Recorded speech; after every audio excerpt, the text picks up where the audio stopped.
Apparently, more voters are annoyed by cars than by traffic, acclaiming measures polling suggests. I'm going to read into this more from this exclusive from Open Democracy, guys. Let's go.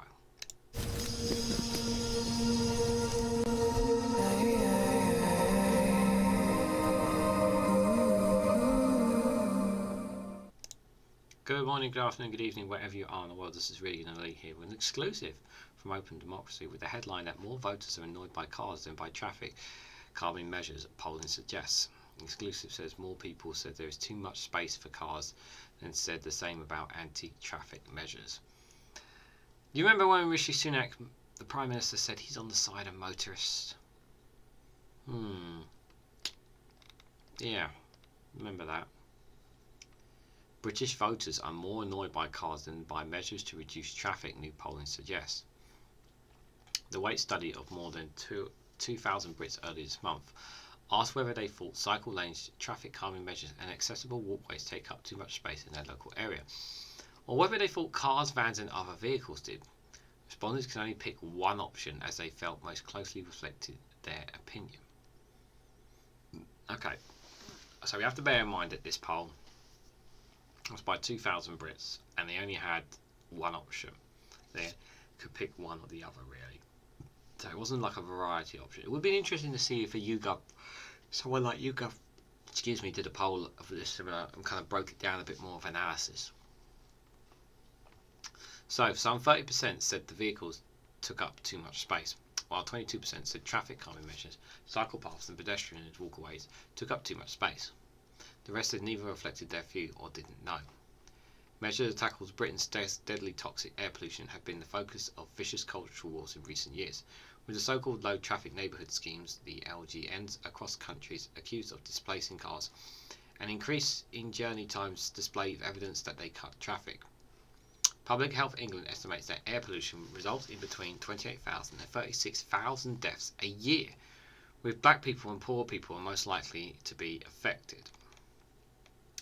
The Conservatives have sought to make resistance to these schemes a key battleground with Labour, despite many of the projects having been Tory in origin, particularly under Boris Johnson during his successive tenures as London Mayor and Prime Minister.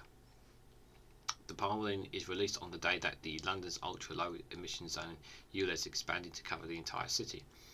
The scheme, which will see drivers of most polluted vehicles pay a levy of £12.50 a day, has been particularly controversial since the Conservatives narrowly retained Johnson's former seat Uxbridge and South Ruislip in the by-election last month, with some, not all, blaming Labour's failure to take the seat on the impending ULEZ expansion.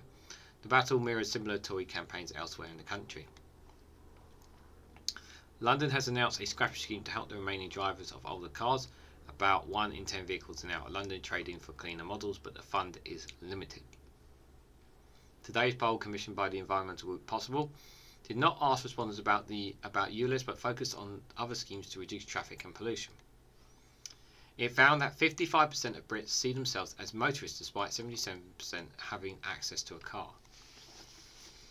Well, I reckon you consider yourself a motorist if you have access to a car. Do you hire a lot of cars? I suppose the question really would be is, do you take a lot of cabs? Is that the other thing?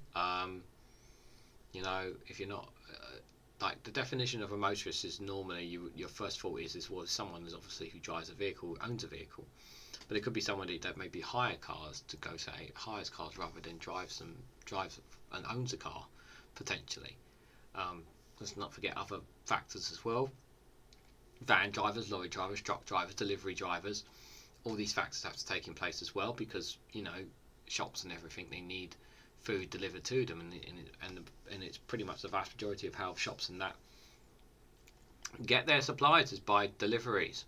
It's by these trucks and whatnot to them. So it's an interesting one to say that 77%.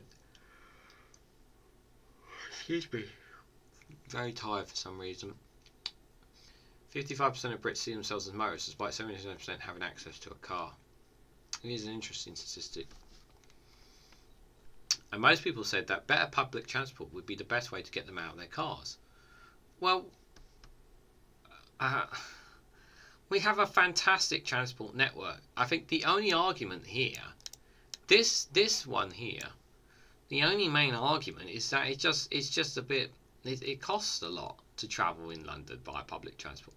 If you knock that price, if you freeze the fares or reduce the fares, I think more people will use public transport. That's just kind of my thought process on that. Better public transport. I think we have one of the best public transports in the world. I really do. Okay, it's not perfect, but like, I don't drive. I don't have a driving license. I get around. Whenever I go into London, I don't live directly in London, but it's on my doorstep. But whenever I've gone into London, whether it's and I always use public transport. Like, even when there's train strikes or there's engineering works, I can still get round. I can still get round because there's so many ways of getting in and out of London.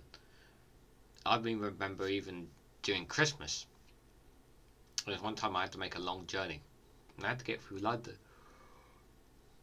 And even though a vast majority of services were down, I'm not talking about Christmas Day, by the way, I still managed to get through London pretty comfortably. So to say that, I think we have a very good service. I just think it's in terms of cost, really, in terms of it. But you can disagree with me in the comments if you want. But that's my position as someone who, I don't live directly in London, but I live just outside it, and I've used it all the time. Okay, it's not 100% perfect, no, but considering what I hear about some of the other some other places, I do think it's one of the better services transport for London, if I'm honest. Low emission schemes such as uknews and LTNs were seen as much less effective at reducing driving than having cheaper or free public transport that was faster, more regular, and had more routes. Evidence for where such schemes have been introduced, however, implies that they do in fact encourage people out of their cars. Analysis by Open Democracy earlier this year found that the government had failed to level up transport outside of London to the extent that even its own ministers and MPs are still unable or unwilling to rely on their public transport. I do know that the tube network needs to be expanded. I do agree that for those who live around, that the tube network needs to be more expanded, a bit more further out of London. I do agree on that, but I still think it's a very good service, the network in London.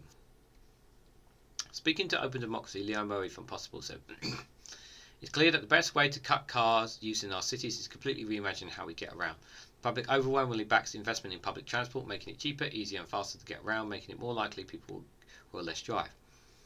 The government should stop stroking culture wars and invest in public transport to drive down car use and hit our climate targets." The polling company Altman surveyed 2,025 British adults between the 15th and the 18th of August and weighed the findings to politically and nationally respectives. Yeah, so I mean that's my thoughts really on especially the whole transport for London in particular. I can't speak for other major cities, but in terms of London I can, because I've been through it enough times, so I can say that. But it does please me that people we want to get more people out off the road, more people using public transport. But you've got to. There's always and yes, I know we are a growing population, and we always need to look at improving it. I think in particular, especially the north, like the public transport needs vast improvements in the north. It's not so much London needs improving. I don't agree. London I think is pretty solid, but well out of London, southeast London, south Cornwall area, like Manchester, Birmingham, Newcastle, like the networks there need to be, we need to have a really strong transport networks in the north, to be able to connect from east to west, to be able to connect down south to London, connect very well north to Scotland, and need to be effective services. And and I know that there's been a lot of people who say that the services are not good and they're really bad. I'm just going on speculation on what people have said, what people have told me. I don't know the services up north, so I can only tell you what people have told me. So you can again agree to disagree with me in the comment section down below on them. But what I will say is that that we do need to continue to expand. There's always room for improvement, but I do think London has a very effective public transport system, if I'm honest. But what do you guys think of this polling? What do you guys think of some of my comments? What do you think? Are people more? Do you agree with this polling? Do you think more people are annoyed by cars? Let me know down in the comments what you honestly think, guys. I'm curious to hear what you think. Like, share, and subscribe as always. Thank you very much for watching, and I hope to catch you all very, very soon.